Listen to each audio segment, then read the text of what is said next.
They call him Seatin, the man of legends. Hey boys and girls, what is up? It is Seatin here. Today I am here with both Techie Will from the forums and also Noobzilla, aka Baramos. I think we're probably going to call him Baramos for the rest of this. And today we're going to be talking about the Trion Worlds trip because these two lovely gentlemen were lucky enough to accompany myself to San Francisco earlier this week. We visited the Trion offices, so we're just going to talk about our experiences there, how we found stuff. So the first thing we want to cover is kind of expectations. What were we expecting out of the trip when we got that email, you know? Because initially nobody had no fucking idea why we were going to San Francisco. So I'm going to start off with Will. Will, what did you think was going to happen when you got the email? I actually originally thought it was a troll, no joke. I kind of followed up with, we got invited out primarily from Ocho, from the Rift side of things, and I believe he also does Trove. He had sent us an email saying it was a special invitation for us to come out and spend a day at the office. So I followed up with that, making sure that it was legitimate, and then wanted to know a little bit more. But just primary expectations were, well, I honestly thought they were going to bring us out there for some sort of reason, be it a PR ploy or wanting to get some very interesting feedback, or rather concise feedback on something that they wanted to show us, not necessarily just say thank you to us. I'm a little bit skeptical about stuff like that always, but in the end, yeah. I mean, I'm not going to sum it up, but it was definitely not exactly what I was expecting. Exactly, I had no fucking idea why we were going out there. I couldn't think of anything other than to say thank you. What about you, Noobzilla? Did you have any interesting ideas on why they were flying us out there? Yeah, just like Will said, I thought it was going to be a troll at first. I thought it was somebody that got a hold of my email address and wanted to play a trick on me for some reason. So the first thing I did is I went to the Rift forums and I was like, hey, Ocho, can you send me a message here just to verify that? And when he said it was legit, I was like, wow, because I was really thinking that it was a troll, and that would have been a pretty good one. But I don't know, it was pretty awesome. I was really surprised. I was like, first of all, why me? But then after I got over that initial, type of invitation guilt, I got really excited. I'd never been out to California before, and I didn't know what they wanted of us, but I knew I was going to make the most of it.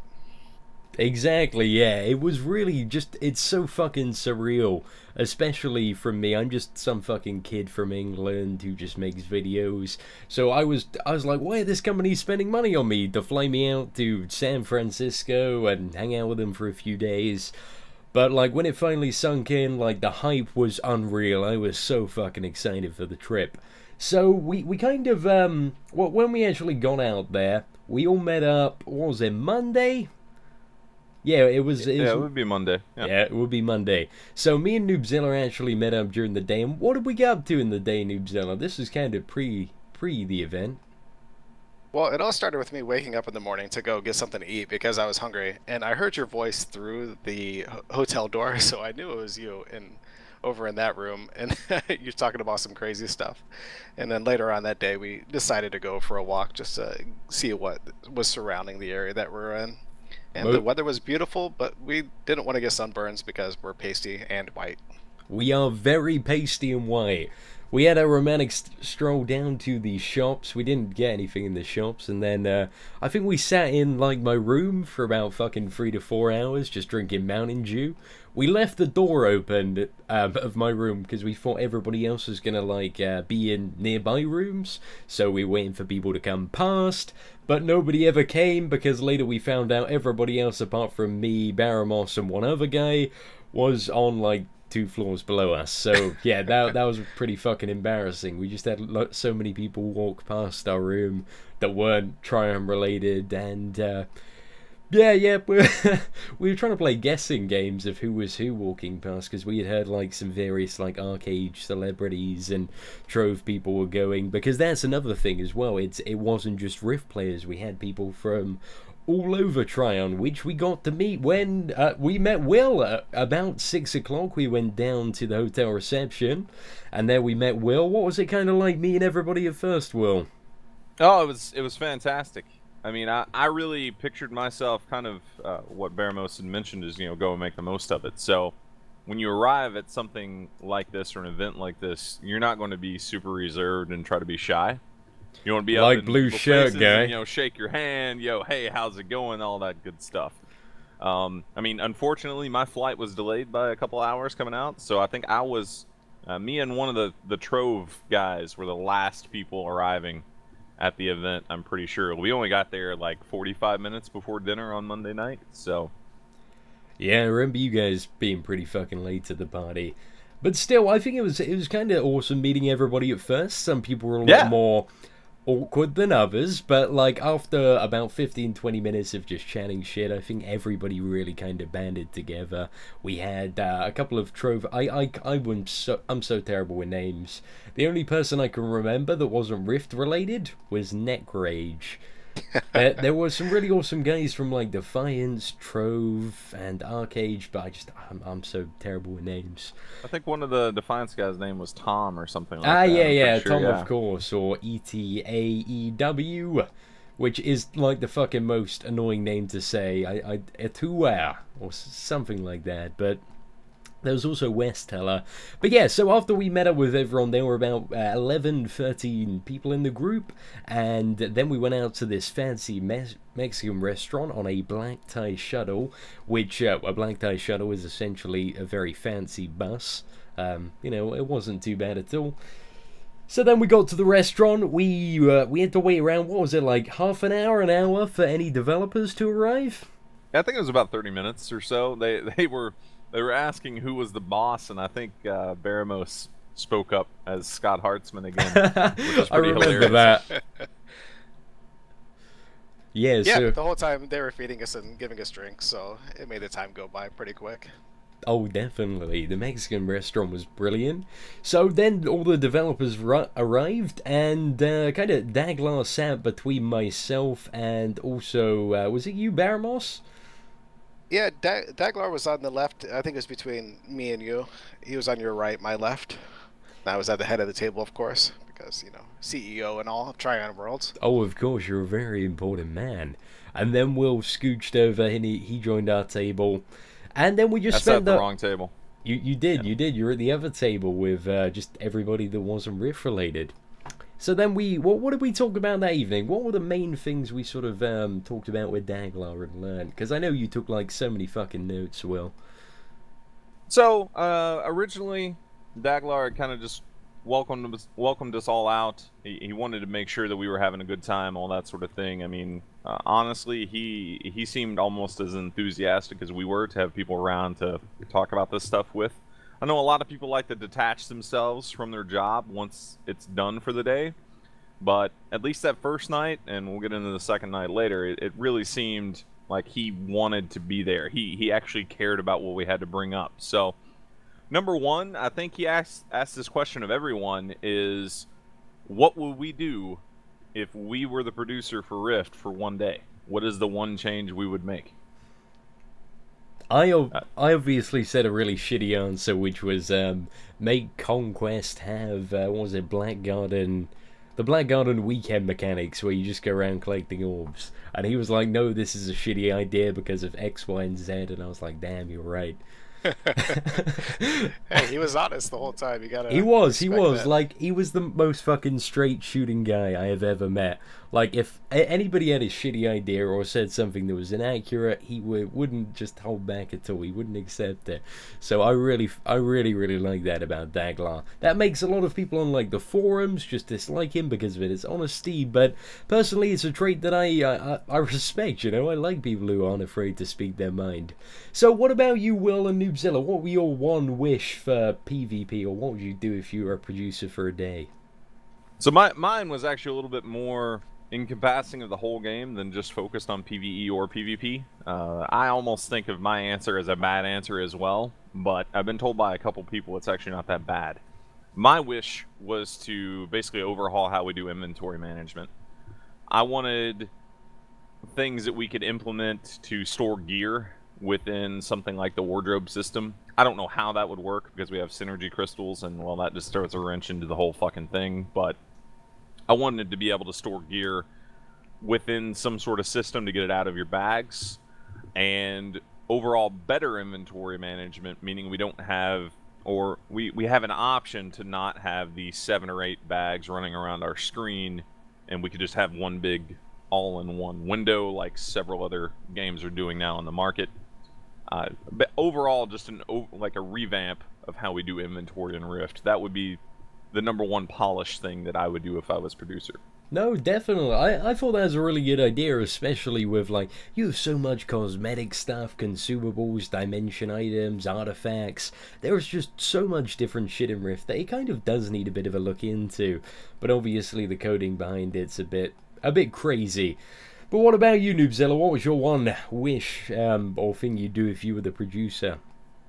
I was telling him that I think it'd be pretty cool if they were to take Ember Isle and then turn it into a persistent PvP zone where you could go out at any time and, you know, have yourself some PvP. Mainly because probably my favorite time of Rift, well, definitely I should say, was between the summer of 2011 and the winter of 2011, where there was just open world PvP and PvE alike, where a lot of people weren't just sitting in the cities like you see now. So I chose Ember Isle because to me it's my favorite zone in the game, but nobody really gets a chance to see it anymore because they just go directly from hitting level 50 to the new expansion zones, well, the Storm Legion ones. So I thought it'd be cool to use that, get people back in Ember Isle, and also bring back some world PvP, and then have other things like rifts. You know, the name of the game is Rift, but a lot of people don't do those anymore.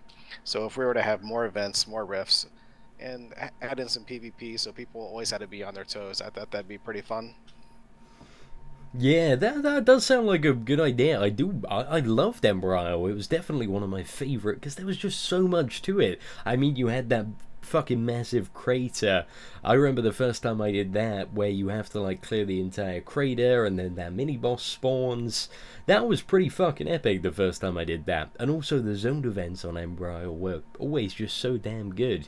So no, I thought that was a pretty good change as well. So what did we learn that night about Rift 3.0? Did we get much information that night, or was it mainly there was the a next few day? things. I mean, I kind of hammered on Daglar for a release date, and we all know that he's not a guy that likes to give dates out at all.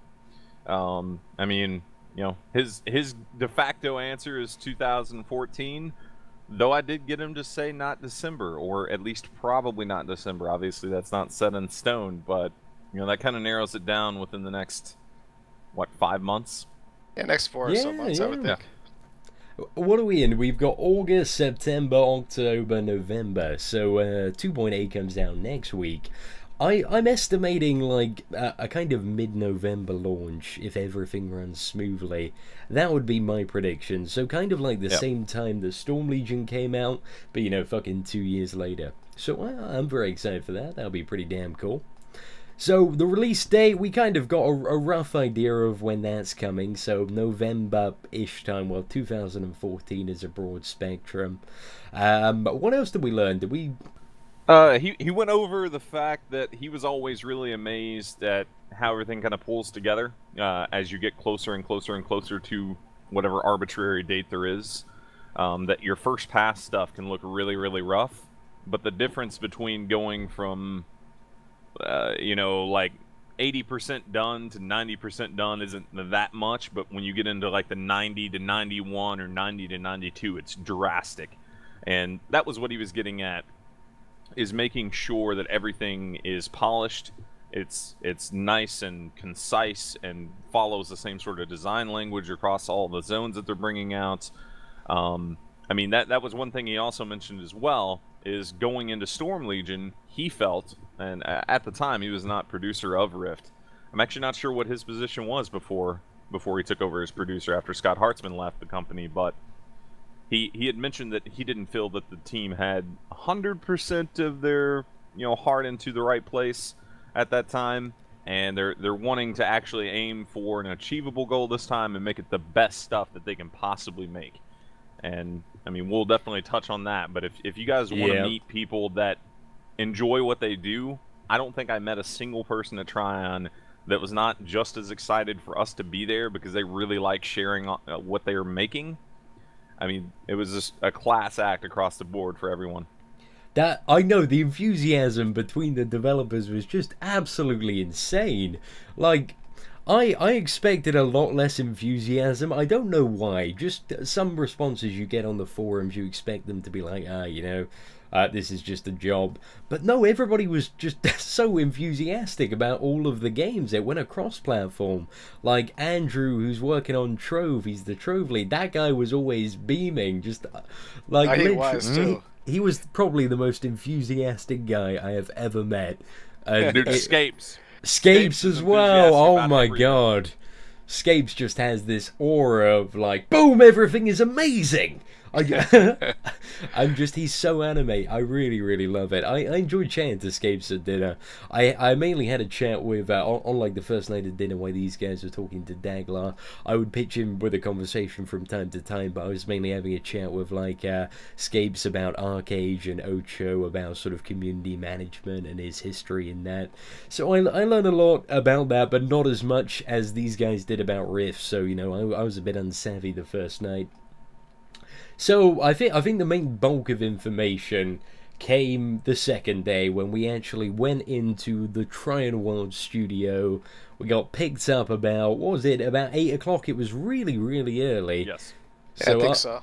So yeah, after that quite intense night of eating Mexican food, we had to get up at 8 o'clock, get a black tie bus, again one of those shabby buses, to the Trion World's headquarters. It was actually a lot better than I thought it would be. Like, I really imagine like 5 guys in a garage or like a really tacky office. Like, that's the mental image I had. And like, even when you're going up, there's like a fucking massive staircase. That room when you're sort of going up to the office is very empty and barren, but then when you get in there, there's just so much shit everywhere. You've got like this fucking huge hell bug behind a sofa, and you've got posters of Rift up everywhere, and like various rooms in the studio are named after like they Rift had locations. the concept art. Did you see that on the wall? Yeah, I saw that. That was so good. Concept art from Sven and some of the others. Wow, that like, honestly, if I was going in the Rift office, not saying I am, but if I was and I needed to steal something, I would take some of that art, because that is just fantastic looking.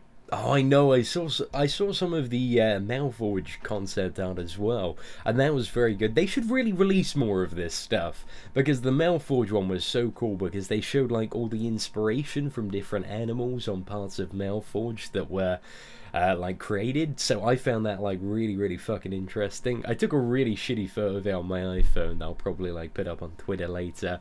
But no, it was really, really cool. So we got into the Trion offices, and they took us into a large community room where they had loads of computers set up, and we had some breakfast burritos, or just burgers, or whatever they were. It's kind of like bacon and egg chucked in a roll. It wasn't too bad. Not the best breakfast I've ever had, but I certainly couldn't complain. It was entirely free. And then they set us up on Rift for the morning. So we had, I believe it was about 2.5 hours of playing Rift. Yeah, I think we played Rift more than the rest of them, but most of them were right around 2 hours. But I think Rift was, like 2.5 hours. Yeah, so in Rift, literally... I think actually we went over our scheduled segment, but Rift was supposed to start at 9. I have our little itinerary here in front of me, and then Trove was supposed to start at 11:30. So yeah, we at least had 2.5 hours. I think actually we went over that, or maybe we started early. I can't really remember. And even though we did have an itinerary, that was one of the cool things about Trion, is everything is so like informal there. Everybody was relaxed, you know, in t-shirts and jeans or whatever they wanted to dress in. So even though we had somewhat of a structure, it was not like exactly on time for everything, right, which was just a testament of the company itself.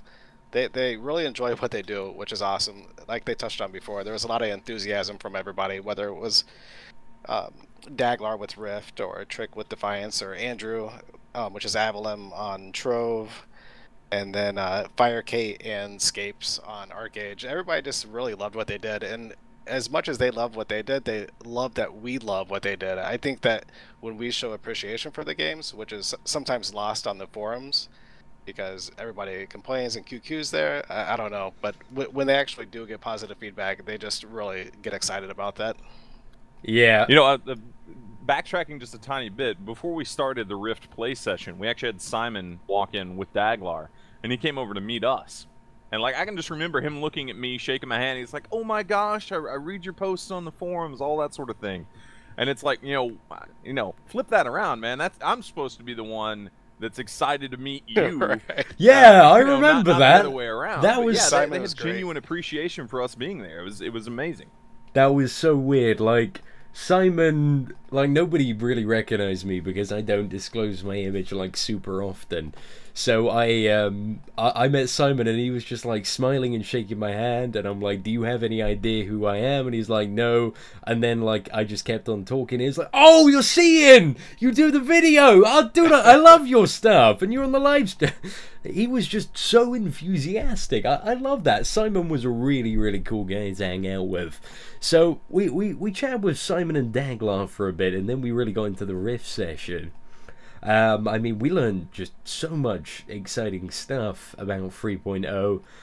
I don't remember kind of what was all right to share and what wasn't. Will, you want to drop a few bombs there?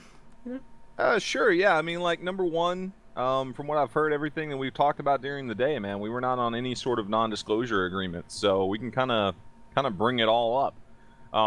Number one, anyone who went to this event that did not have access to the 3.0 alpha, which I'm pretty sure was everyone other than myself, BC Trainers, and Seatin. I don't know if Ilix had access before. Maybe she did.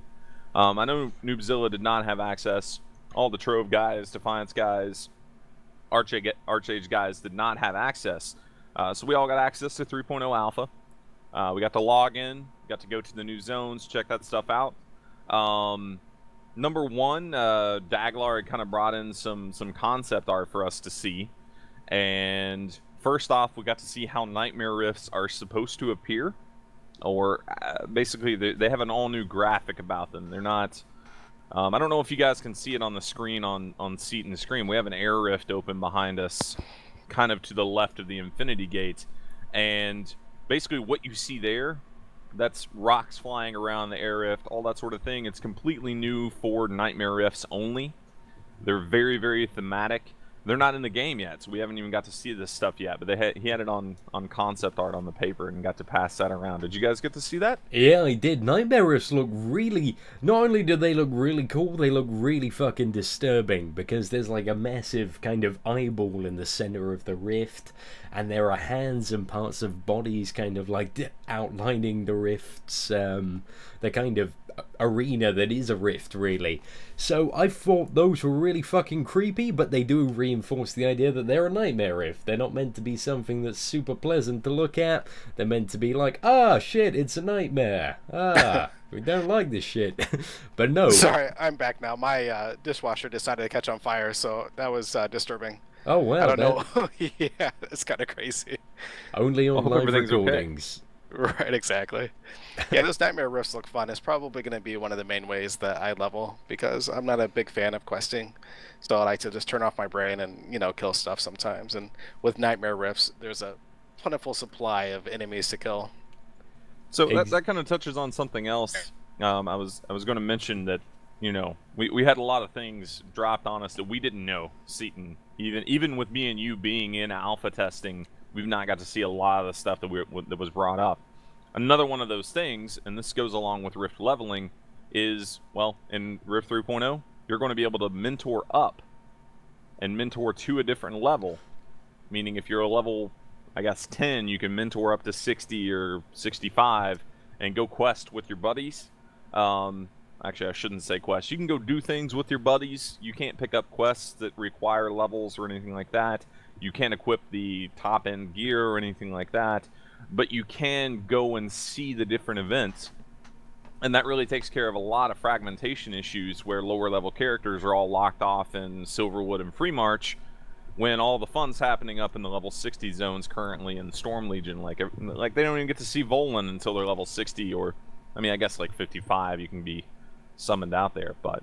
Exactly. That's going to be a huge game changer. Yeah, I think it's huge, especially for new players. I mean, it's cool for people to be able to play with their friends, but it's just as awesome that people can actually see the game at the higher levels to see if, you know, maybe Rift is going to be a good fit for them.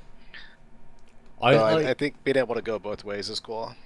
I can't wait. It's going to be amazing because, like, I can just take level 10 people to Volan it's just going to be so fucking cool. Literally, I can run around Silverwood, just spam inviting people, just get everybody riled up for Volan, then port them all to Shimmer Sand using like a summon air rift group or a fire rift or whatever a rift summon there is nearby, take them all to Volan and just get them fucking hyped for the game. But I think we're going to see some really cool Colossi in 3.0. I mean, most of the zone events are still work in progress, so we don't really have too much to touch on there. But yeah, we did get passed around a piece of concept art that Daglar said, "Oops, we shouldn't have seen." But did you see that? Because I didn't see that at all. What was that? It was some sort of monster. It looked like an open world boss. I don't know if it's supposed to be some sort of new Volan or what. I really don't know. Maybe it's just a zone event boss. I don't know. He kind of pulled that one back pretty quick. Very cool. I think that was definitely deliberate, Will. But what did it look like? Too. I mean, there's not too much that he printed up that shouldn't be there. But again, I did want to touch on something else there with the mentoring up, is the ability to go into dungeons with other people and potentially even raids. Because Daglar did say there was no restrictions on that. Now, before anybody cries foul on that, it's going to be, if you have a group of people that will take you and pull you along, then you can do it. Because, I mean, essentially you're going to be like four-manning an expert dungeon if you're bringing in someone that's level 10, really, that's just mentored up. Because they're not going to have the hit to do it. Obviously, they're not going to have a lot of their abilities, all that sort of thing. We did learn with the mentoring up functionality that it should automatically or magically apply all of the passive bonuses that they would have got from their soul trees. Just they won't have new abilities to use. So if you're a level 5 whatever Inquisitor, you probably only have what, like Vex and Bolt of Judgment. Like that's essentially all you have at a super low level. Yeah. That's all you're going to have when you're mentored up to 60 or 65 or wherever you're going. Just you'll have all those passive bonuses from your soul tree as well. So if they keep sort of the same things in place, I believe you need to be level 10 to access the mentoring, at least.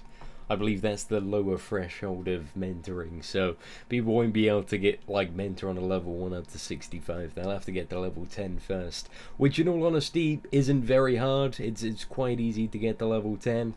My most excited feature for 3.0, though, in all honesty, isn't something that's going to be coming on launch, but it's going to be coming shortly after. Now, what they're going to do is they're turning all of the, a few existing raid zones. I think the ones they're going to focus on first, they're Hammernail and maybe Infernal Dawn. I'm not entirely sure, but I know they're definitely focusing on Hammernail. So they're going to turn Hammernail into an instant adventure zone. So I'm quite excited to see what that will bring. I believe that might bring more difficult and challenging instant adventures. I feel like those kind of instant adventures are gonna kind of mirror the looking for raid tool that World of Warcraft has. So it will give you like a raiding experience, but just at the click of an easily accessible button.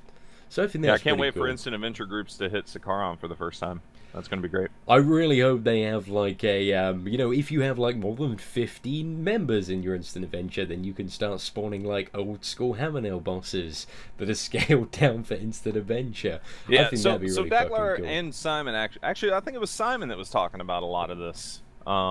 He had mentioned that there had been one enthusiastic member of the Rift team that had wanted to do this for a really, really long time. And they've always kind of pushed it back. It's still not on the plate to be done, but it could, like you said, it's going to be after 3.0, if and when that comes out.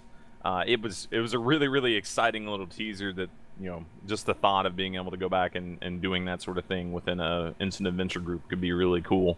Just kind of taking this lapsadaisical kind of walk through Hammernail. Maybe they'll add in a couple of quests that you have to go do, or maybe it's just instant adventure, hey, go kill this boss, but it should be really interesting to see one way or another, and they seem pretty excited about that too. Exactly. I fucking can't wait for it. It's going to be so damn good. And if they do it right, like they did with the original, like, Stillmore and Shimmer Sand adventures, they add in various, like, achievements to kill bosses and sub-objectives, I think that would just be absolutely amazing, and content that people could really, really sink themselves into.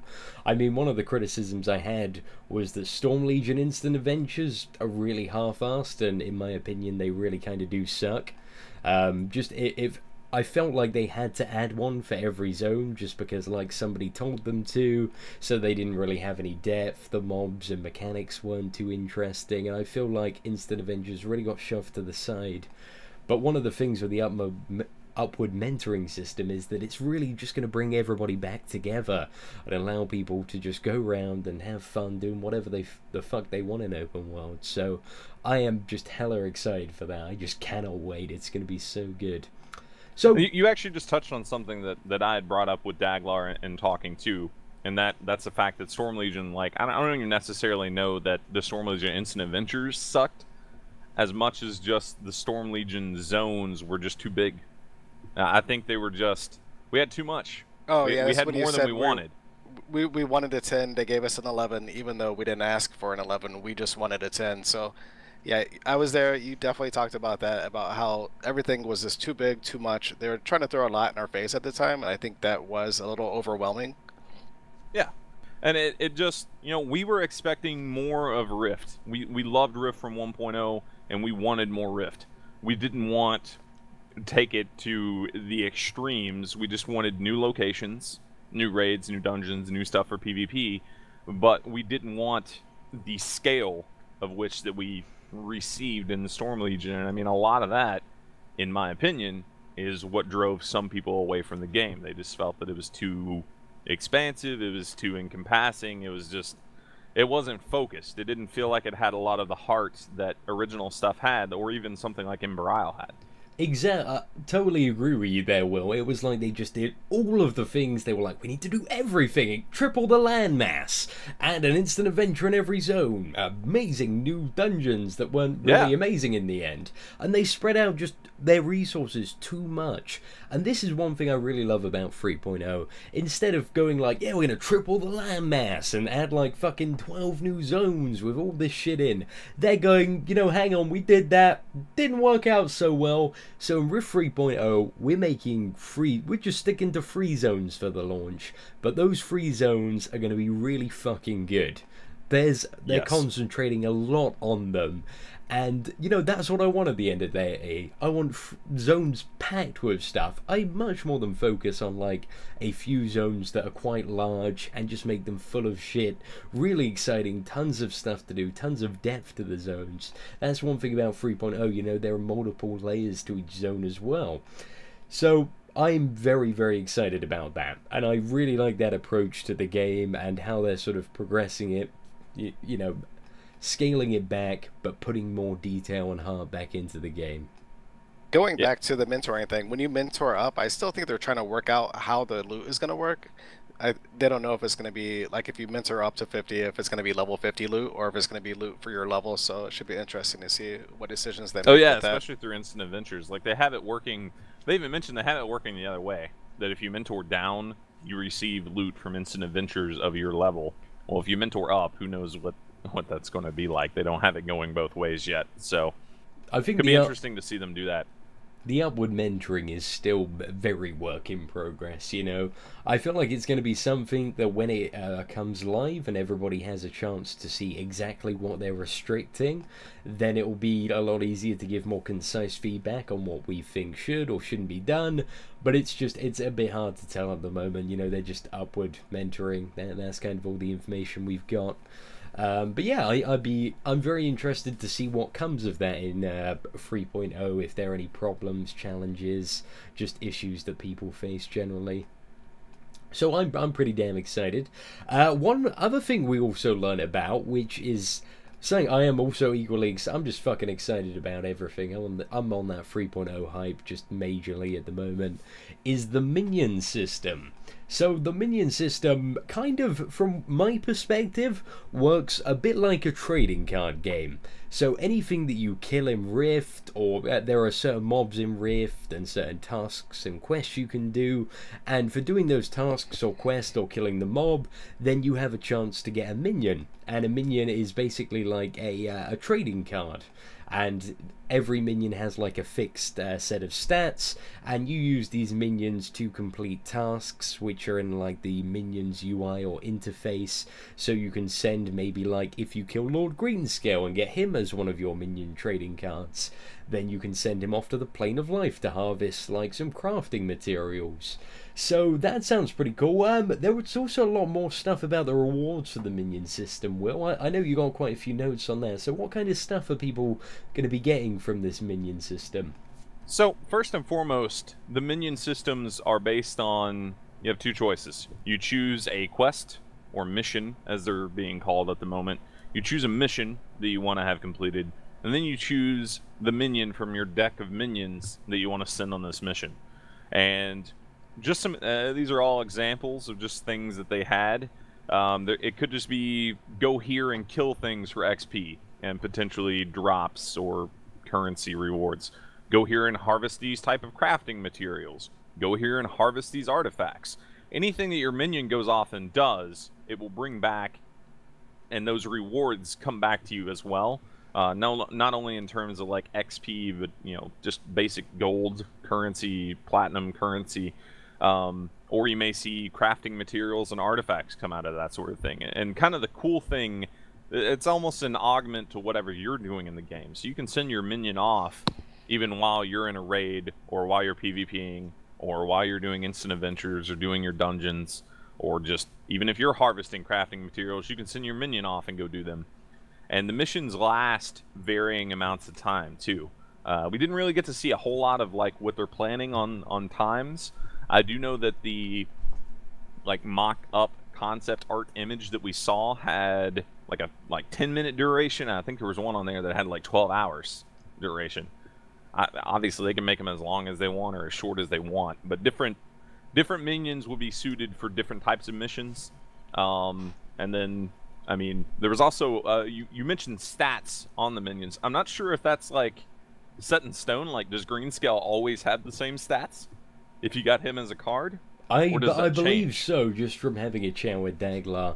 I believe every card has like the same stats. There's no way to level them up or increase their power. Well, they did have levels. They had levels in the upper left. Yeah. They had a level, but I don't think there's any way to like increase that level, because I think we were having it was all very, very work in progress. Yeah. So like, I mean, literally, we saw this on a piece of paper. This isn't even something that alpha testers can go in the game right now and test. And this was a piece of paper that he said we could not take a picture of, so that just goes to show it's very much still in development with things subject to change. But I think if they can kind of add...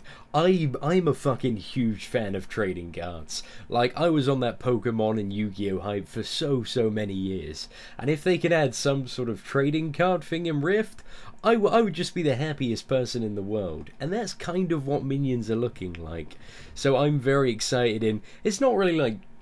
collecting them is what I'm all about. I hope they have some like sort of sets that you can collect and stuff, and that would just be the dream. And I mean, they kind of mentioned the whole thing of different minions do different things. Like one minion may be good at collecting artifacts and also has a natural ability to go to, let's say, the plane of death. They each have different sort of stat weightings there. We saw across the top of the mocked up card that you're going to want to choose a specific minion for a specific mission. So being able to have a diverse deck of minions is really going to lend yourself to being able to do these missions. And I mean, one thing that I've seen brought up in my thread on the Rift forums is people are they're worried that this is going to be something that they have to do, or they may not want to do, but they have to keep up.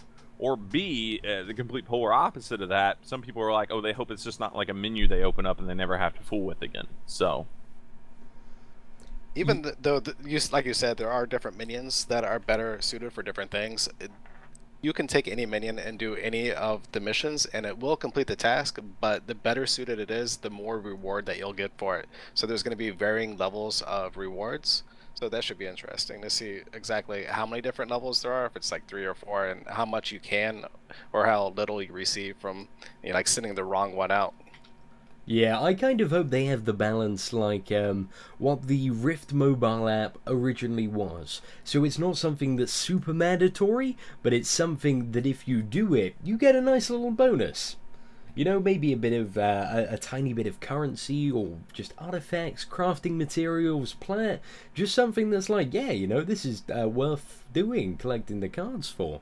So, you know, I'm excited to see what it brings. As we said earlier, it's very work in progress, so we just have no fucking idea what the outcome of that's gonna be. So what else did we learn? Was there anything else important about the expansion that you guys want to cover?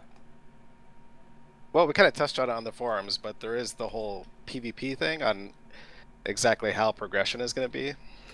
So that should be interesting to see how that works out. Yeah, I mean, if you want to spend a couple of minutes talking about that, Baramos, I'm sure people will greatly appreciate it. Well, I'm not sure exactly how much they want us to talk about.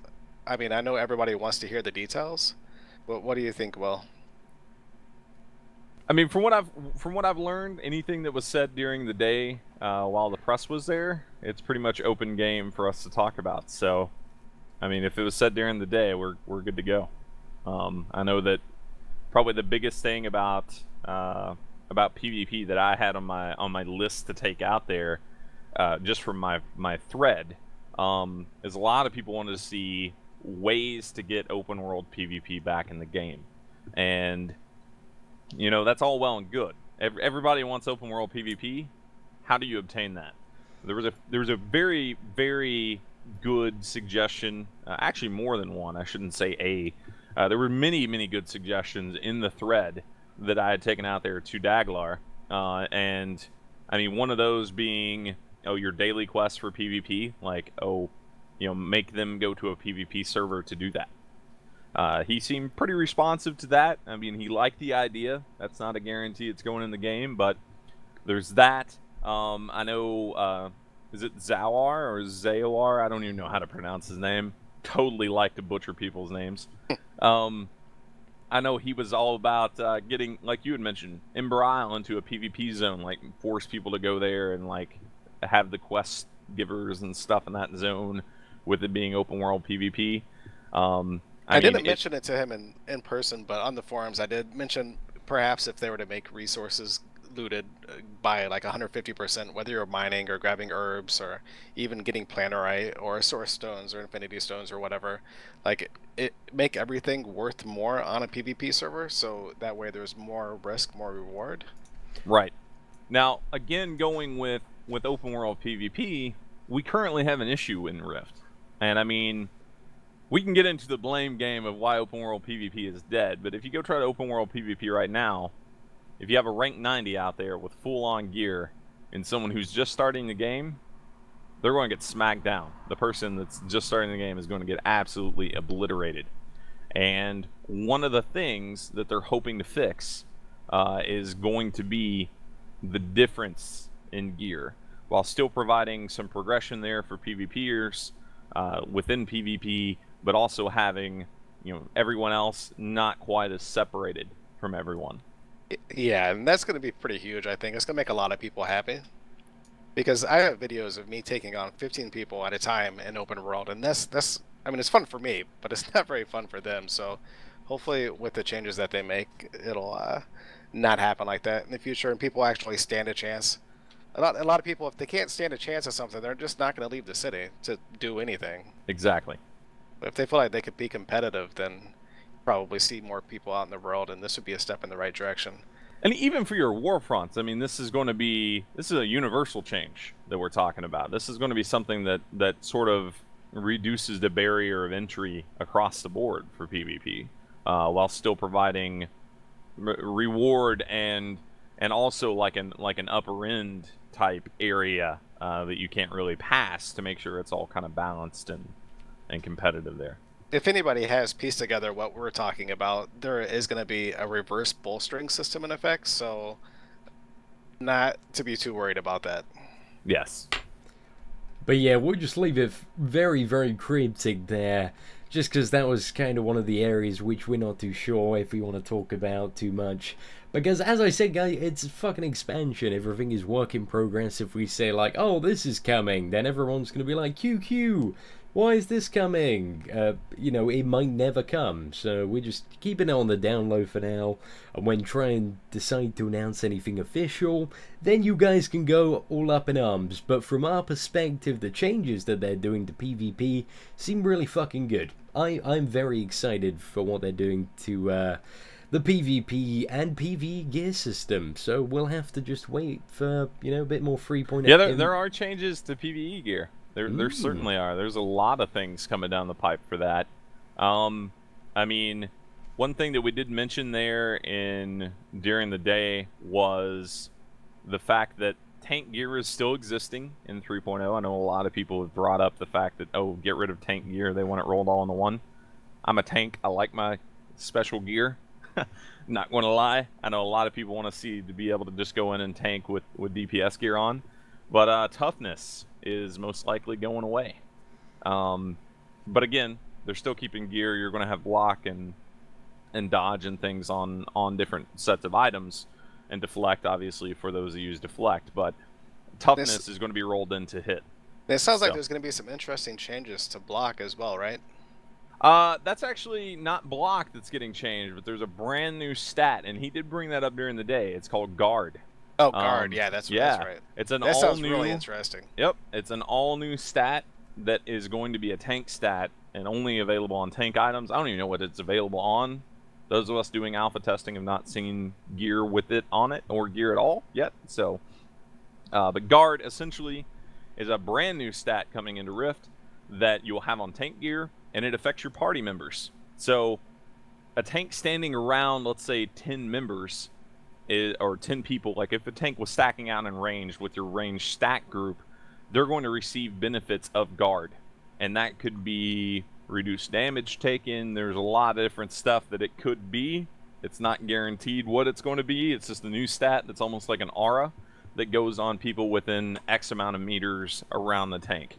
Now, they did say that if there's 2 tanks within a group that have guard, the one with the higher stat of guard wins, so to speak, in the aura race there. So whoever has the most will give the biggest benefit and therefore overrules the lower ones. So it sounds like a really, really interesting stat.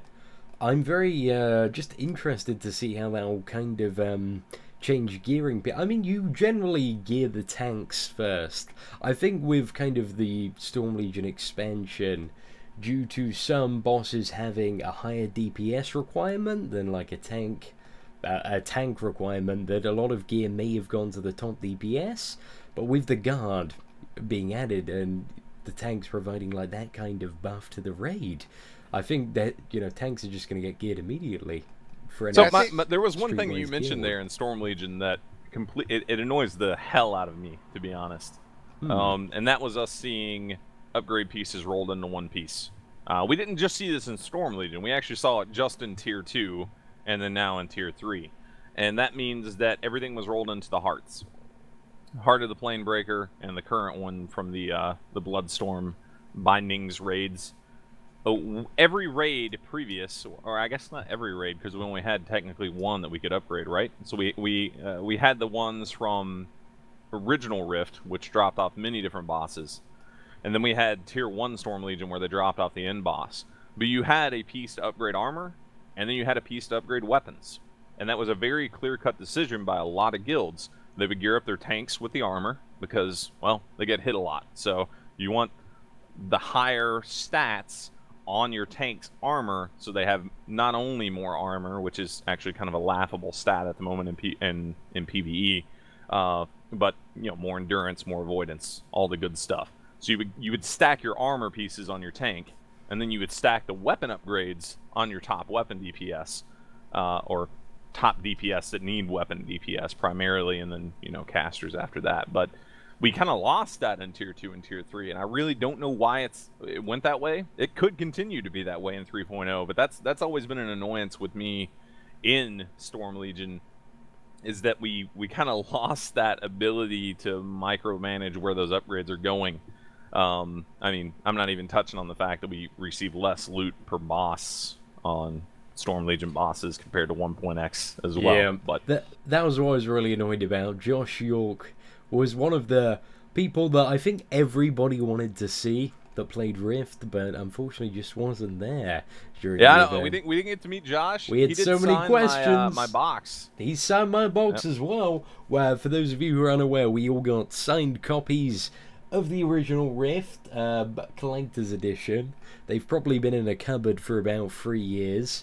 But we have, like, it's just amazing. I've got it right next to me, and it's just got so many signatures on. Yeah, how many signatures are on there? Like 20 or so? No, it's a lot more than that. I counted. Yeah, it's a lot more than than 20. It's on the top, on the front, on the bottom, on the sides. On the back as well. Yeah, on the back. It's, like, all over.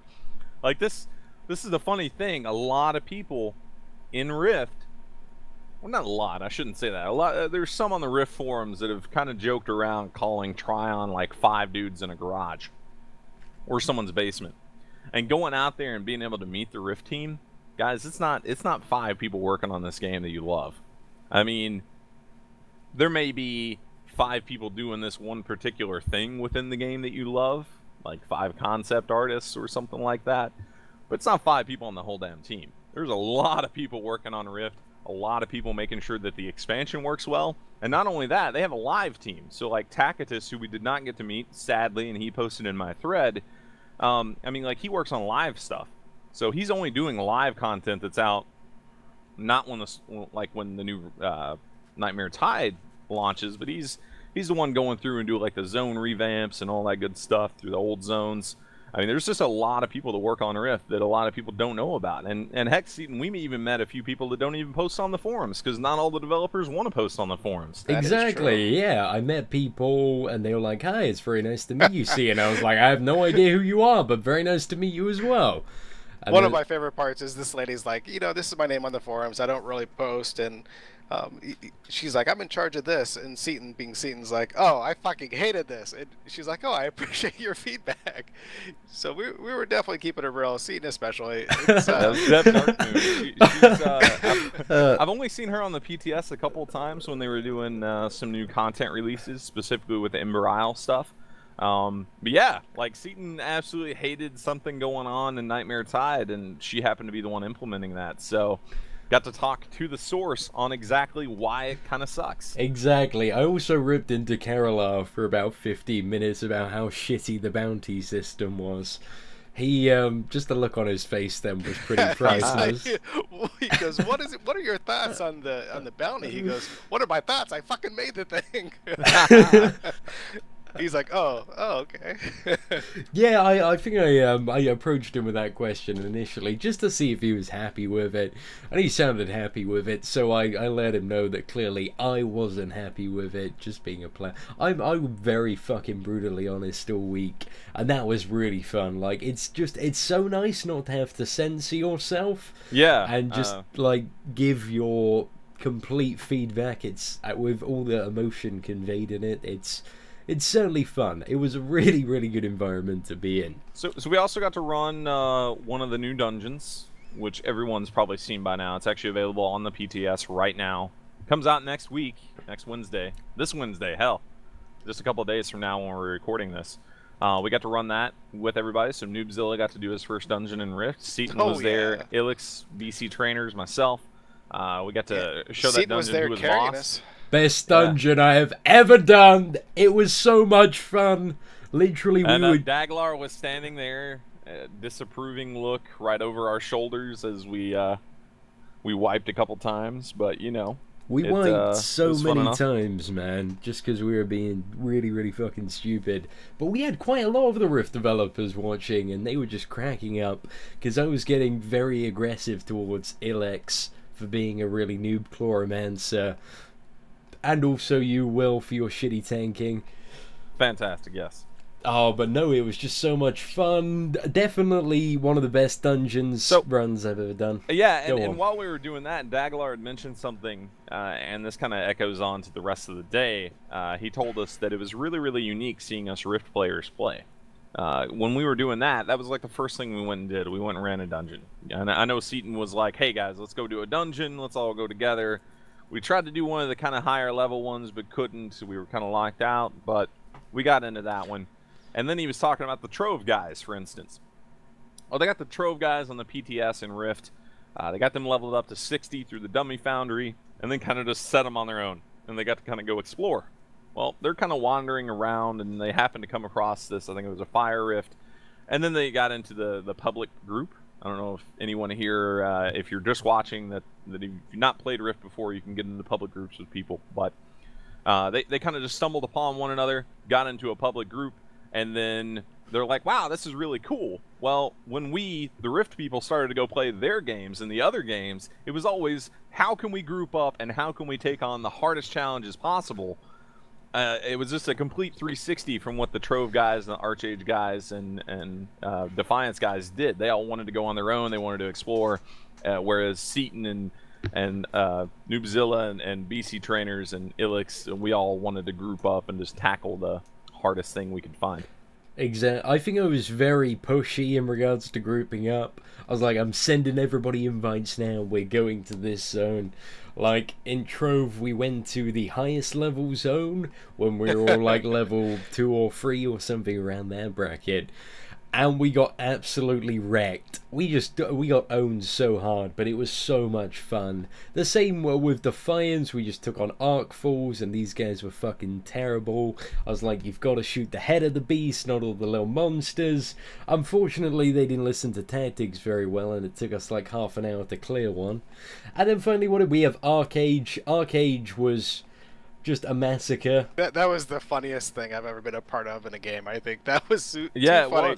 Watching Seatin jump over with his god powers, because Firecate made us basically invincible. Seatin jumps on his glider, flies over to the Orenthal boat, and knocks everybody off and steals their boat. Yep. That was so good. Like, they thought for some reason it would be a good idea to give everybody at the press event god powers, so they made us all invincible and deal like 100 times more damage. So that was really awesome. We got told not to kill anybody because they put us also on the live alpha servers, which thousands and thousands of people play on. So they told us not to kill anyone, but me being an absolute asshole, I could not resist. Yep, self-defense. They all started attacking me, so I had to retaliate by one-shotting everyone. So that, and also just the other press people, I was using like knockbacks to throw them off their ships, and I was like, everybody went into the Trion offices that morning kind of liking me and thought, yeah, that guy's okay. They left, they're like, what a fucking asshole. Fuck this Seatin guy. Especially there was the 12 of us, and then there was 3 gaming websites that were represented. It was IGN, MMORPG.com, and then Polygon was there. Actually, I thought there was one from PC Gamer. Maybe they might have been. Yeah. Yeah, it was. But yeah, there was a few gaming websites there. They kind of seemed more business. I mean, they were definitely cool to kind of have around, but it wasn't like they were really intrusive on this community day event at all. They were there kind of learning about the stuff, and they got to ask questions just like when we got to ask questions. There was no sort of off-limit things that they got access to that we did not. It was one of those things where I think it was really special to us because this was the first time we've done something like this, whereas I know Leah from IGN said that she does press events like this 2 or 3 times a month, so it wasn't their first rodeo. So, I don't know, it was just kind of a special time for all of us, and while I'm sure they enjoyed it as well as, business as usual. Yeah, I mean, none of the more mainstream press were at like the community dinner that we had the first night, or the hotel or anything like that, but they seemed pretty damn cool. We definitely had quite a bit of banter with Leah and ArcheAge, so that was just really fun. It was a good day overall. So what else happened? Is there anything you guys want to touch on that happened during the day before we move on to like just wrapping it all up? Just a basic glaze over. So we played Rift for about 2.5, 3 hours. We got to play Trove for I guess an hour and a half or so. Then we got to do a quick little tour of the office. They actually took us around, and well, we had lunch, and then we took a tour of the office. No, I guess we did lunch after. So tour of the office. We got to see where the streaming room is that we see every Friday for those of us that watch the live streams. Got to meet everybody, including Cole. I got to see some stuff we probably shouldn't have been able to see on some people's screens, like Sven, who's the lead concept artist. We got to see Cole's huge mug that's sitting on his desk. That was fantastic. I don't know how Seatin missed it.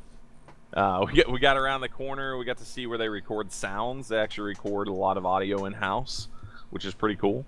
Including one of the audio engineers was working on something there. I don't know exactly what that was about, but that was nifty. We got to see, where the Rift team kind of congregates, where the Trove team kind of congregates, where the CMs all are community team, where people that do like translations and localization for different languages, where all those guys and gals are, and then there's even the QA department, which yes, it does exist for those of you that like to make a joke about that, but yes, QA does exist in-house. They get to do a lot of stuff there. There's also a QA team out in Texas. So, and Ocho said those are the most important people in the building, so I'm sure they were happy to hear that. Yeah, definitely. But then back in the room though, we decided to do some pre-made PvP on our lunch break with Daglar watching. Oh no! Best PvP. No. We got 3 kills one of the games. That was impressive. Yeah, it was we pretty killed fucking another impressive. like a pet one time. That was pretty sweet. We got fucking wrecked. Not undefeated, but unwinning. So okay, 0-2, to change you the cannot subject, get better. We didn't lose, guys. Don't listen. Anyway, back to the concept art. There was something, just to do a little tease on that. It was something that you would expect to see on the forest moon of Endor. So I'll let you guys think about that. Yeah, exactly. That's I did not exactly see how I this. thought What? I'm excited though. Not going to inquire too much more about that tease. I'll do it outside of the recording. But fuck, forest moon of Endor. Wow. Yeah, Star Wars nerds unite. Do you know what? Speaking of which, I was going to say, no, Kervik and Vlad both had Star Wars shirts on when we got to meet them. That was most excellent. See, Will, you pay too much attention. I didn't even fucking notice that. Or Cole's mug. I was just paying attention. Like, when I met Cole, I met him for like 2 minutes because literally I held up 2 the minutes? entire... You held the line up for 10 minutes. Yeah, they're like, come on. I was like, oh shit, it's Cole. Oh shit, it's Cole. And then I went over and talked to him, and we were just chatting shit. And then somebody came back and got me because there were like loads of Trove people lingering, just watching me and Cole talk because I cut up like the entire tour line. So yeah, I kind of fucked up a bit there, but... No, it was really nice to talk to Cole in person. I look forward to maybe doing a future live stream with him or something. That would just be fucking hella cool. Oh yeah, you should totally be able to do that. Can't wait. 3.0. Everybody loves that golden voice. We're gonna have... Yeah, Cole just has such a nice, sweet American voice. I was talking about you, Sunshine, but okay. Oh, baby girl, you know how to butter me up the right way. So, after the tour of the office, we came back, played, was it a bit of Defiance? Yeah, Defiance was next up. We got to see their brand new expansion coming out soon, TM. It's free, just like Rift's expansion is going to be free. I don't think they had actually got to show it off because they did a live stream, what was that, the following day, I guess Thursday, on showing that off on going to the alpha server. So that was pretty unique. We got to run around there and do one of their Arcfall events. Yeah, keep your eyes open because a lot of the area that you see is around the San Francisco, San Mateo area. So we did see the Trion building. We saw the Oracle building, which was close. So look out for those Trion signs because they're there. Yeah, they do actually have the Trion offices in the new Defiance expansion, but they're crumbled with just like a broken Trion office logo outside. It's pretty cryptic, but pretty damn cool, you know. I like Defiance. It is a good game personally because I'm terrible at FPS. It never really like caught my attention for a long period of time. But you know, I do appreciate the game. The game developers are really cool. They basically chatted with us the entire session. So yeah, I think that was more aimed at the Defiance guys. They got, what did they get? They got like tons of Defiance signed swag. Yeah, they got the huge, big collector's edition of Defiance. I think that was like $200 or $300 when it came out. Yeah, it was absolutely massive. Tom, the guy that came over from England, they were actually going to ship his back to avoid it getting fucked up in their in the luggage on the way back. So that's pretty damn generous of them. Okay, so we played Defiance a bit, we took out a few Arcfuls, and then we went over to ArcheAge, which we talked about, we just trolled about for ages. And then that was pretty much the day after that. So what did we do after that? We went for steaks with Daglar, Kervik, Vlad, Yeah. and a few others. And that was Anani really fun. was there, Kervik was there, Vlad was there, Daglar was there, one of the other engineers was there, and then Dev Darkmoon came out with us. Ilix sadly had to go meet up with someone else, but we were all there represented. BC Trainers also not joining us today, but he was there, and obviously Noobzilla and Seatin. I mean, to put this in perspective, we were at the office from 8 a.m.-ish, and Daglar and the rest kind of arrived around 8:30. We didn't leave the office until 6:30 p.m. and we went out to eat. We were probably at eating until about 8:30 or so, and we continued on into the night until 11:30 or 11:45. We'll get to that. But yeah, dinner. It was fantastic. That was really when we got to kind of just see how they hang out with each other. It seemed a pretty, you can tell they're friends. I mean, cutting up with each other, all that good stuff. Actually having amicable conversation and not just people that are pissed off because, they have to lay into each other at work or something like that. So yeah, I think some of the discussions that we had over dinner were really fucking just hilarious. Like, how can we nerf physicians? And just all that trolly stuff. I found it was so good just hanging out with all of them and just getting their insight into stuff. But after dinner, we ended dinner, as you said earlier, Will, about 8:30, and then what happened? Daglar asked us where we were staying at our hotel so we can come kidnap us for a little bit, and ended up meeting up with him in the we met up with him in the bar there in the hotel. And we just literally sat talking to Daglar for about 3 hours until everybody was really, really fucking tired. We talked about all things Rift, really. Some of it has already been covered. It was just about, I was very avid on pushing more rewards for, like, Conqueror achievements. So I was trying to persuade him to add, like, Conqueror mounts to, like, Ultimate Dungeon Hero and the new raids coming out in 3.0. Which I think I kind of swayed his mind a bit, because initially he was like, no, it wouldn't be worth the resources invested. And I was like, dude, you added 6 planar scrolls to unstable artifacts, and a lot more people raid than collect unstable artifacts. So, I think I made a bit of a nudge there. Hopefully we'll see some mounts at least for the Conqueror achievements. I would really, really like that. But we're gonna have to see. It's all work in progress. I just hope they expand the achievements a bit more, because it adds a lot of replayability to the content and makes it a lot more fun to do bosses differently. And we kind of brought up like different achievements for that sort of thing too, like actually make them fun or make you do something that you normally wouldn't do. This is not going in the game at all, but one of the funny things he had mentioned is like, oh, well, we could limit people to using only pre-made builds that you can get within like the first 10 levels of the game or whatever, like the very first presets you encounter within the game, that you would have to use those to get or defeat a boss or run a full raid zone or get rapid assault or something, and that would be pretty entertaining. Stuff that takes you out of your element and makes you do things a different way, so to speak. Yeah, that was really cool. As opposed to just not dying while you're doing something, try to spin it around a little bit different.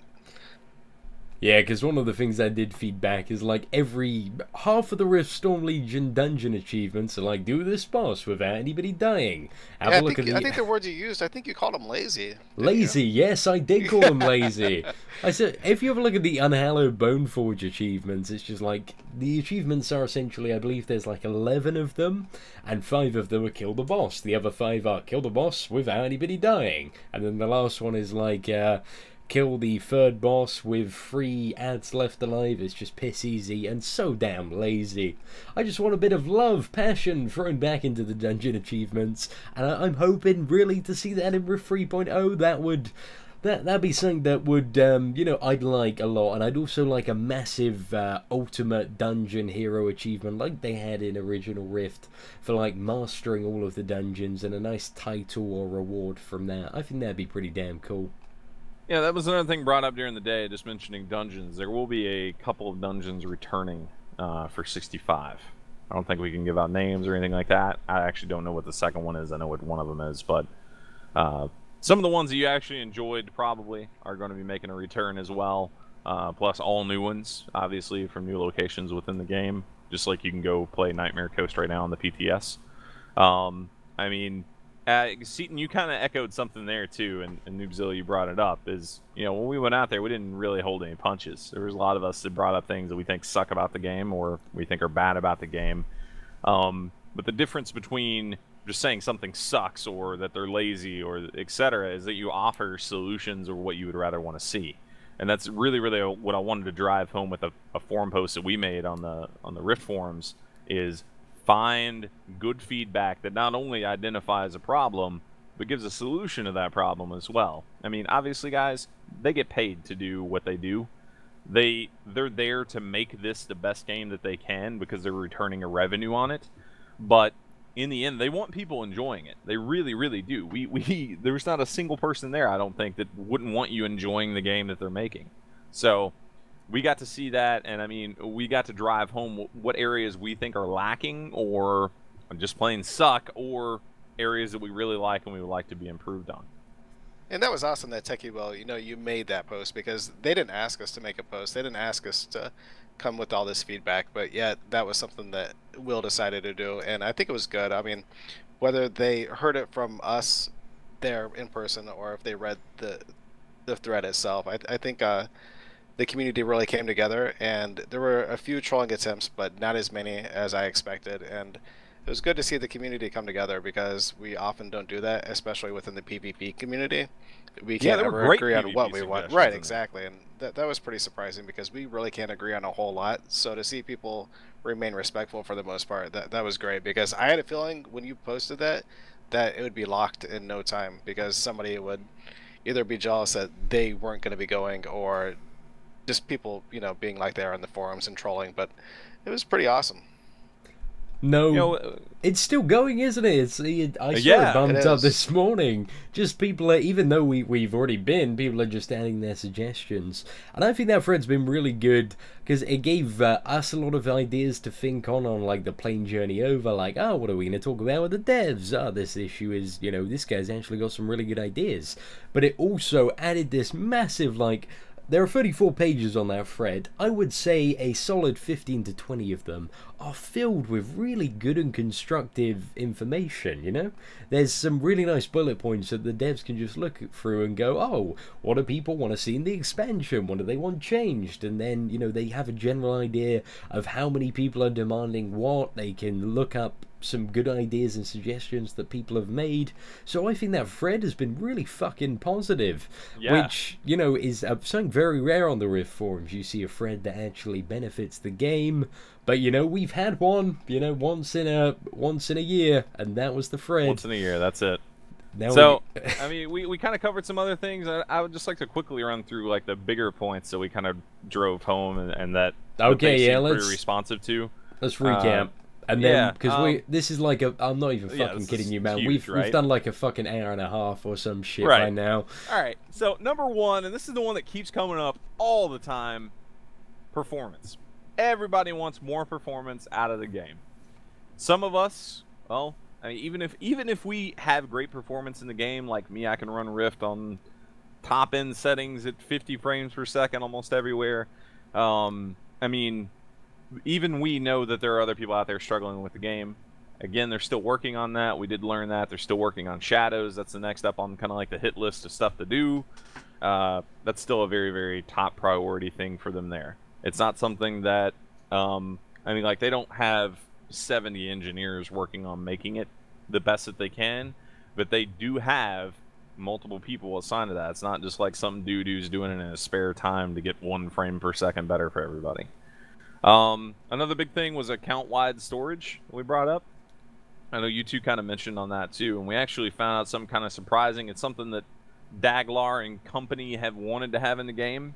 With the upcoming auction house changes in next week's patch 2.8, it couldn't quite make it into 2.8. Probably, it definitely won't make it into 2.8, won't make it into 3.0, but they'll be looking at it again in the future on unique ideas on how to get some sort of account-wide storage area for you to be able to put things in, so you don't have to mail stuff between all your alts. I'd brought up the better inventory / gear management stuff earlier. That's probably one of the #1 things that I would personally change within the game. We wanted more guild bank tabs, having more room for our guild banks, even if it's like a credit purchase, to be able to store more things there. A lot of people brought up more accessible rating.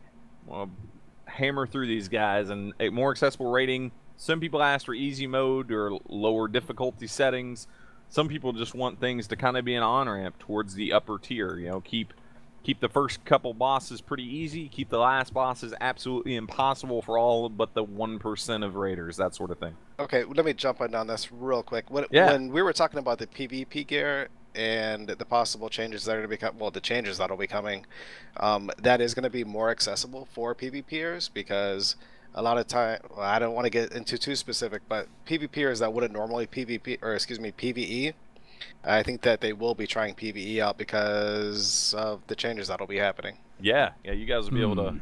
Definitely. Much more easy to get there. One of the things that Daglar said, like the worst thing that he believed went wrong with the Storm Legion expansion was making PvP gear so weak in PvE, because this really killed open world because of the, like, substantial difference. I mean, if I'm in my PvP gear, I'm dealing like a third of my PvE gear damage, so therefore it's very difficult to complete, like, hunt rifts or daily raid rifts or zone events. So this meant you could either, like, progress toward the open world objective or PvP. It was kind of one or the other, and that's what they're looking at fixing in 3.0. So I'm very excited to hear a bit more about that. But anyways, well, back to you. Go on with your recap. All it's right, fucking keep on awesome. going. Notoriety grinds. A lot of us hated them in Storm Legion. I mean, some people actually liked them. I actually got some feedback from people who really like notoriety grinds. Not to say that's a bad decision for you guys that like it, but I mean, a lot of us, we wanted to see things, or at least give us multiple ways to get the notoriety. In Rift 1.x, we had notorieties from 2 of the dungeons, Dragon Slayers and Ice Watch.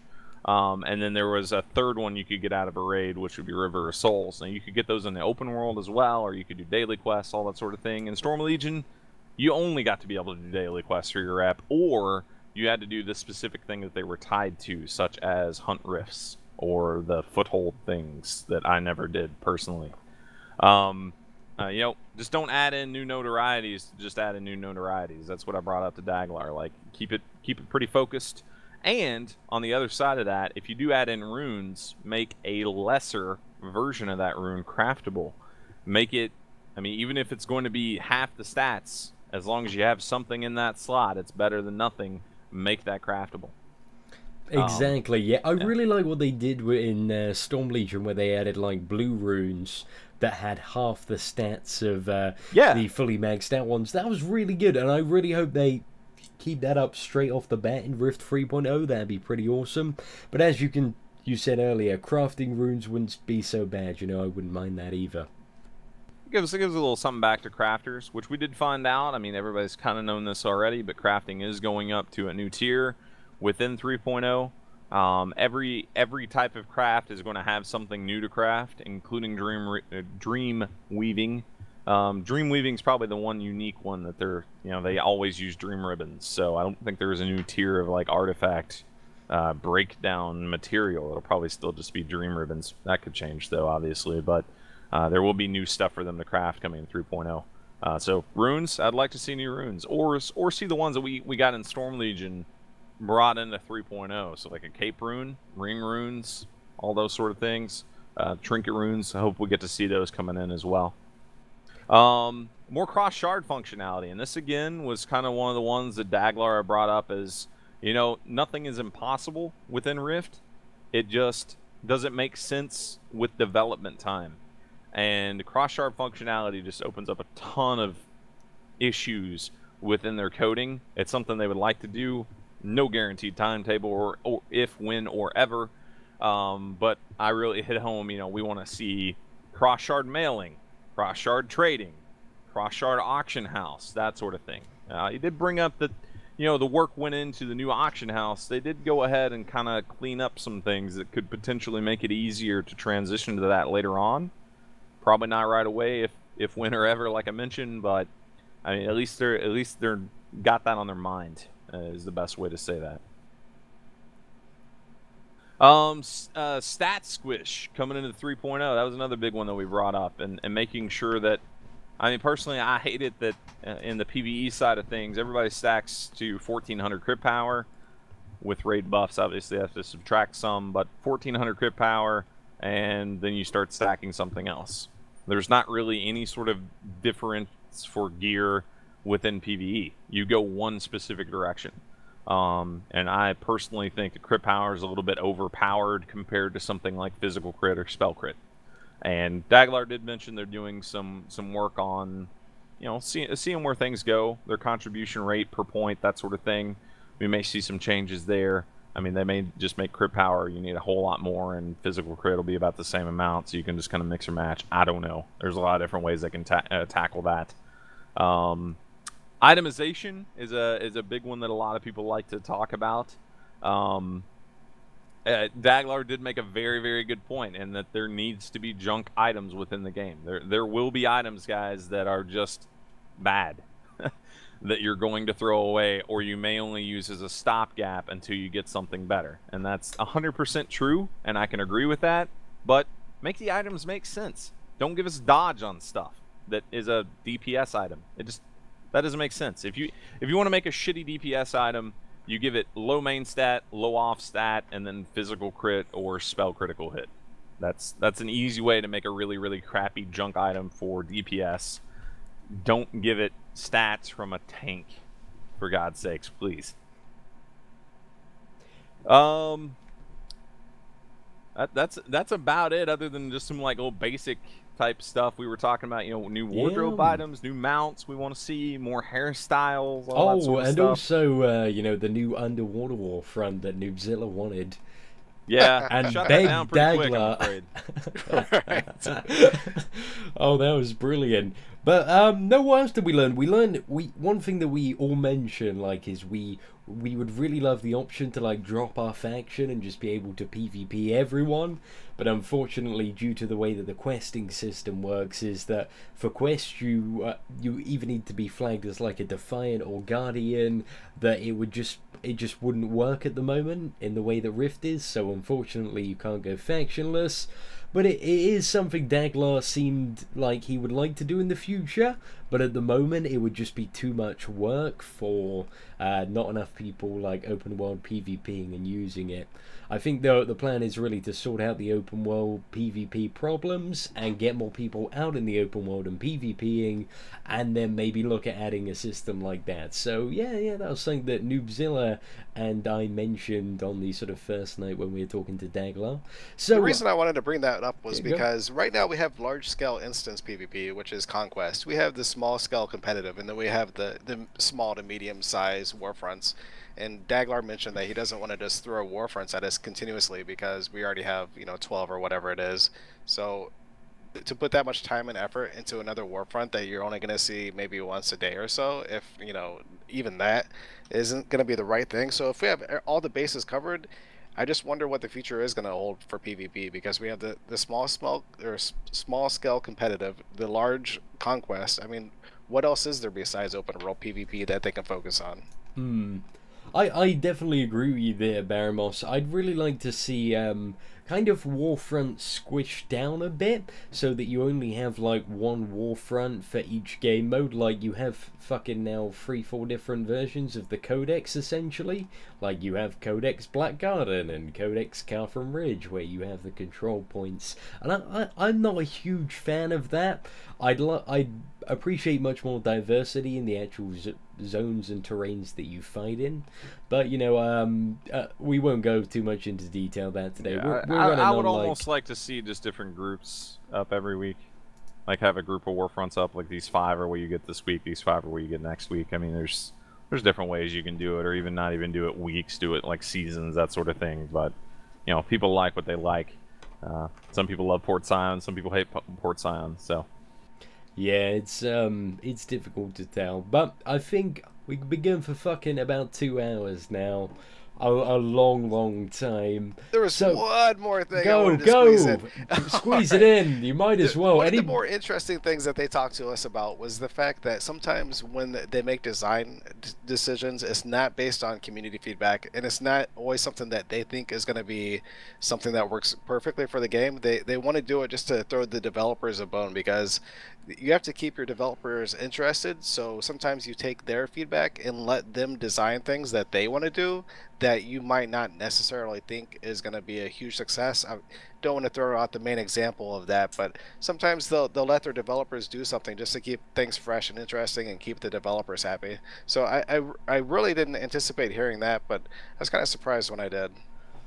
Nah, that's really cool, man. I know that's essentially how Trove started. I believe a few of the developers were kind of doing it in their spare time, and then they took that to like Hartsman or one of the other guys and said, "Look, we've been building this game. We want to do it full time." And now, you know, they're going into I believe it's open beta / kind of launch. So that seems to be going. Yeah, pretty there was well only for them. 4 guys originally working on that. After working all day, they were putting together Trove on the side, and then like you said, after a while, they decided to go ahead and take that to Trion, and Trion was like, hey, this sounds like it's going to be pretty awesome. And just a quick shout out, Kung Fu Panda, or Kung Fu Quickness, excuse me, he's Tribe in Trove. He was there with us. He makes a lot of the weapons and armor that you see in that game, and he makes more things, or he spends more time making things for us to play in Trove than he does actually playing Trove. So thank you for that. He was a real cool guy, so it was nice to meet him. All right, go ahead. No, that's pretty much it, man. So yeah, my closing comments are: I had such a good time at Trion. I felt like the trip was maybe a bit too short. I think that's one of the things we all mutually agreed.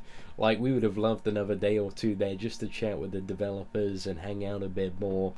But we all had a really good time. I think we can wholeheartedly agree that it was fun, and we are super grateful to Trion for that.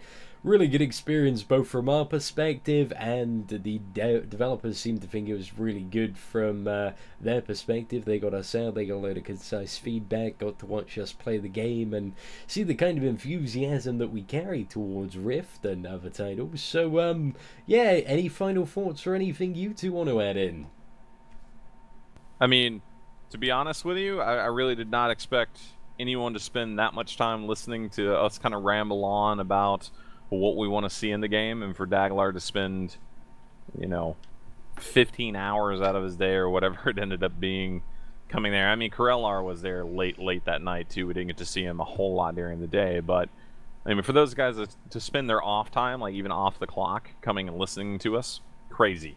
Like that was fantastic. Those guys, they love what they do. They're really into what they do, and they want to make sure that they're making the best game for us. And I mean, at the other dinner that everybody else went to, I'm sure that the developers that were there for their respective games are just as enthusiastic about what they're making. I mean, we can talk about the Trove guys. They're really into what they do. Same thing with people from ArcheAge. Obviously, we don't have developers here in America, but I mean, the people who are kind of producing it here in America and getting those changes done, they're really into it. And did you guys see that book that Neckrage gave? Yeah. Oh, God, that was awesome. It was very professionally done, and it was really good. It took a lot of time to do something like that. So yeah, Neckrage, cool. He had his shit together, and Will didn't even have a fucking book. He had a list on his phone. Yeah. You fucking amateur, Will. Indeed. They gave us Trion folders. I should have, you know, had something for them. So I've got my folder somewhere. I had to get rid of the little Trion like bag that we had. It wouldn't fit my suitcase. But should have folded it up. I couldn't. I had to tear the bottom off. Basically, I am a terrible packer. Like, literally, I just had to kind of sit on my suitcase to get it to close. Dude, I had to throw away 4 shirts and 3 pairs of socks. What? To get everything. Yeah, I had 4 limited space shirts. coming out. And Oh, man. Well, I mean, it's all just the white t-shirts, but yeah, terrible packer here as well, so you're not alone. I think I probably packed for like at least 2 weeks. I don't know why. I thought like, oh, you know, what happens if I spill orange juice down my shirt or piss my pants? So I was super prepared. When I didn't really need to be, I used like a couple of sets of clothes. But yeah, Are you saying you didn't piss your pants? I'm pretty sure I didn't piss my pants. But yeah, I mean, we had fucking good time. That is kind of it from us. I mean, we could probably like talk shit for another 10 plus hours, but I think that this nicely rounds off the video. If anybody is watching this late in the video, I fucking applaud you, because we've been talking shit for so long. If you've got leave to us a comment saying you watched it until the end. yeah, leave us and we'll find something. Yeah. Just out of curiosity, if one person has watched this far, then you know, fucking A, you deserve a medal, son. But yeah, I think that's it. Thank you, ladies and gentlemen, once again for watching. If you enjoyed this content, but like 10 times shorter, then feel free to subscribe to the YouTube channel, because we're gonna have a lot more 3.0 stuff coming out.